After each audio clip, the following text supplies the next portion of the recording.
further east of here. I'm David Solomon. I'm in calm, non-electoral Canada, and Stuart is in stormy Florida. Although Florida is not stormy per se in the electoral sense, but in the United States, it's a bloody storm. Last night, the idea was Tuesday night, midterm elections. All the prognosticators, all of them, all said the same thing: get ready for the red invasion, the red wave, the red takeover. Call it whatever you want. CNN said it, Fox said it, NBC said the world's coming to an end because of it. But here we are, the morning or the day after. It almost feels like a night of really bad sex, because today, here we are, and we still don't have a decision. According to CNN, Stuart, as of 12:02 p.m. Eastern Time, the Republicans are 16 seats short of a majority. The Democrats are 34. That's CNN. Fox is even less, aggressive with it, and they're saying it's even less of a roll to majority. They have 201 versus 175. We actually even have another situation where we have runoffs. We have problems in the Senate. We have Stuart. In 2022, I can't understand how we still cannot have any decision on an election. So let me grab it, David. Let me start off with, in 2002, Florida was the laughing Chad of the world. Chad! And to be honest with you, and to be fully transparent, I myself was a hanging Chad. Because when I went to vote in Florida for the first time, you had to poke a hole where I'm used to circling a bubble. And I am by far, yes, a hanging Chad. But I'm not going to let you hang out anymore, because Florida invested money into an electoral system that works, right?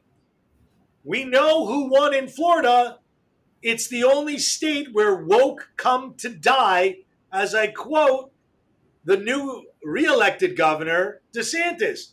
And, a lot of my Democrat friends who have been hazing and hating DeSantis and say, well, there's this other guy in Ohio. He's a nice guy. And I go, did you look at his credentials? Well, go look at this guy's credentials. People fail to understand that a little research goes a long way. And no one expected a red wave. It's news sensationalism maybe. But at the end of the day, I myself voted for whom I thought was the best candidates. And just so you know, David, and I'm on the record, and if she's actually listening, I voted for a Democratic mayor in Sunny Isles. Yep. I didn't vote for the Republican ticket in Sunny Isles, and now there's a runoff by 37 votes. But the country is divided more than ever. And you want to know something? I am not a Trumpalist, though he is the leader of the Republican Party. No, he's not. Yeah, he is by defact. Yeah, but it's the way it works in the United States. He is by defact, being the former president, the leader of the RNC. Right? The RNC isn't going to do anything without Donald Trump at this point. And that may be the biggest negative about the RNC looking forward. But the Democrats have no one else to put forward. Listen, I don't know. I think the bigger problem about the 2022 election, besides counting the votes, the divided vote, is how the hell do New Yorkers vote in more of the same? I don't get it. AOC won by like 70%. That blows my mind how effed up New York is. I don't get it. David, and being totally neutral about this, the amount of New Yorkers and Californians and Massachusettsans move to Florida, it is mind-boggling. And yet the shellacking is where woke came to die. The Well, largest victory for a gubernatorial race in a very long time, in a contested race where the DNC spent hundreds of millions of dollars to try and defeat Ron DeSantis.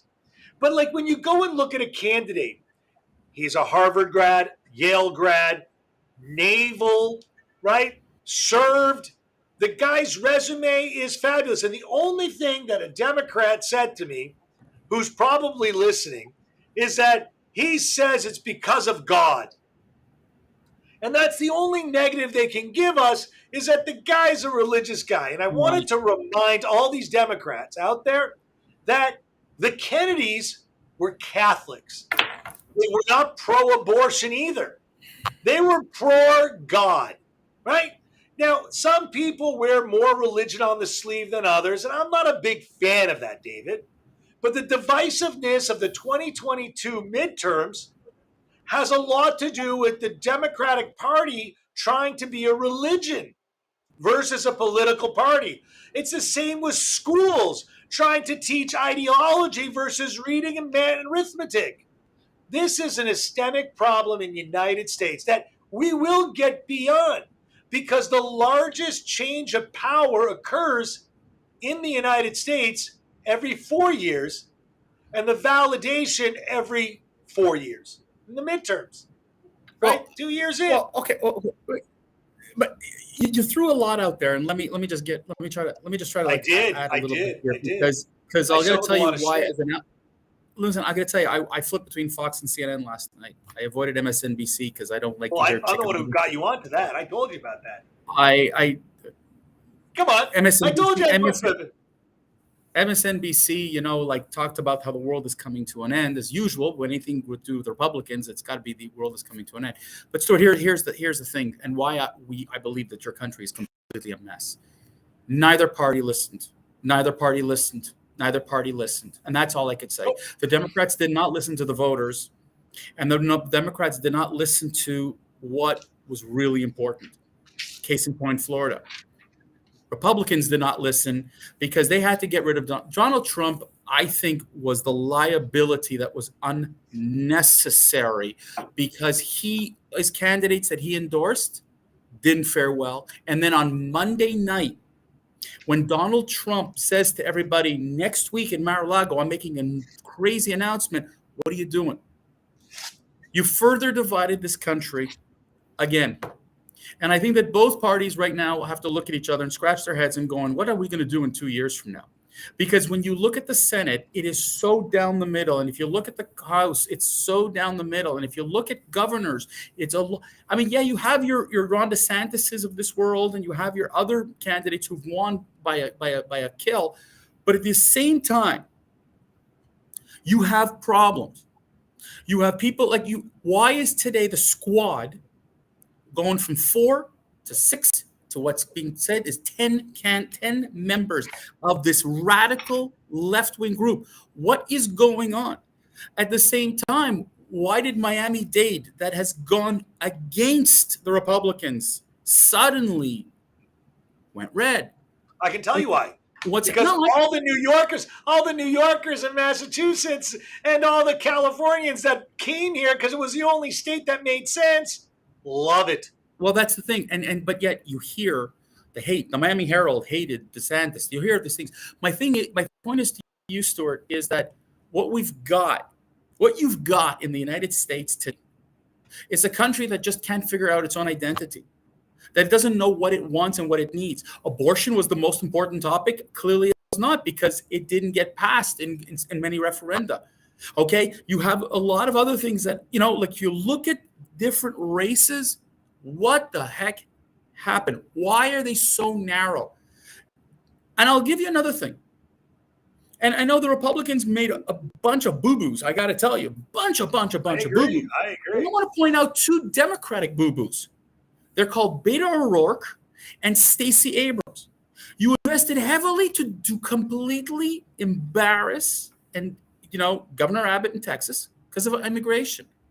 You thought Georgia was a great swing state, and Kemp was was an illegitimate, according to Stacey Abrams. He stole the election from her. Sorry, whoa, wait a second, Someone said an election was stolen? a Democrat, and she went unscathed.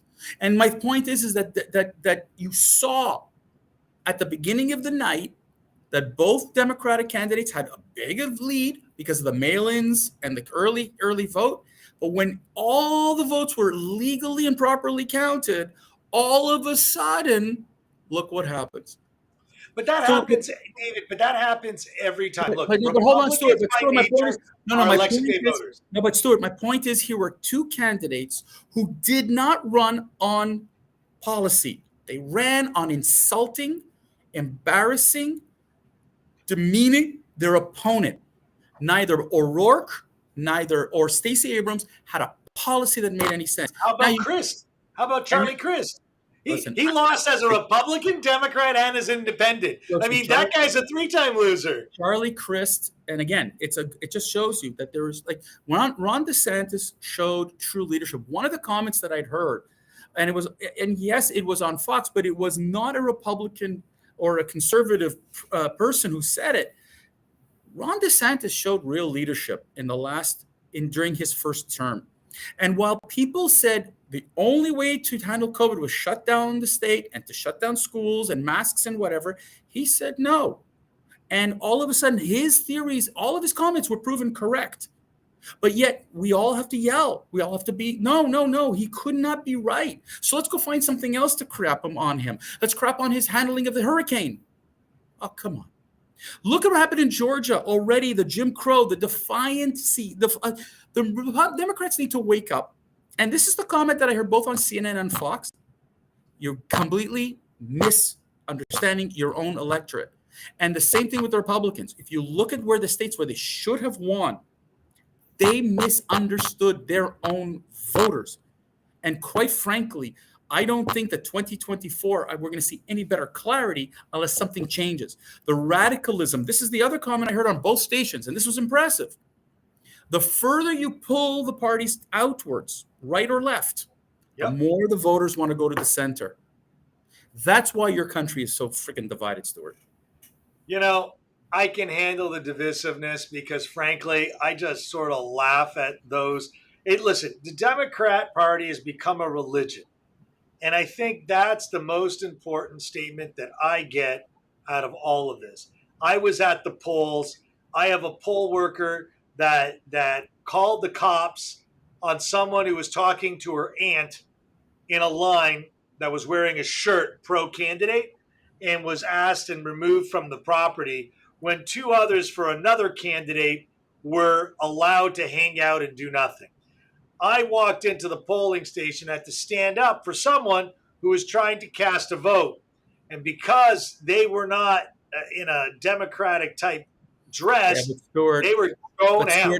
But Stuart, look what happened in Nevada when they screwed up with the lines and the Republicans tried to get the judge to extend the voting times because people couldn't go vote and blah, blah. Look, I cannot understand how 50 states cannot get their crap together. Okay, honestly, I cannot. Well, it's first of all, I know what it is, Stuart. I know, Stuart. We have 1 minute, and I don't need a history lesson. I know why. I get it. It's 50 countries working in one, but you got to know what? A federal election should be handled by one entity, not 50. But that's just par for the course for the United States to continue its divisiveness, and it shows that it just cannot get its democracy together. And you know what? This whole threat to democracy that we've heard time and time again, you know what, ladies and gentlemen? The fact that you voted in this election shows that democracy isn't dead. The fact that we can talk about this in debate at this time, it shows that democracy is not dead. No one is going to kill democracy here as long as we get to choose as you have in the US, every 2 years and in every other election. Until that changes, democracy is fine. So, ladies and gentlemen, while you're divided, figure your shit out, get your stuff together, figure out your vote messaging, figure out what people really want. Okay, and then hopefully in 2024, there's real leadership in the White House, in the House, and in the Senate, and every state. All right, David, say goodbye.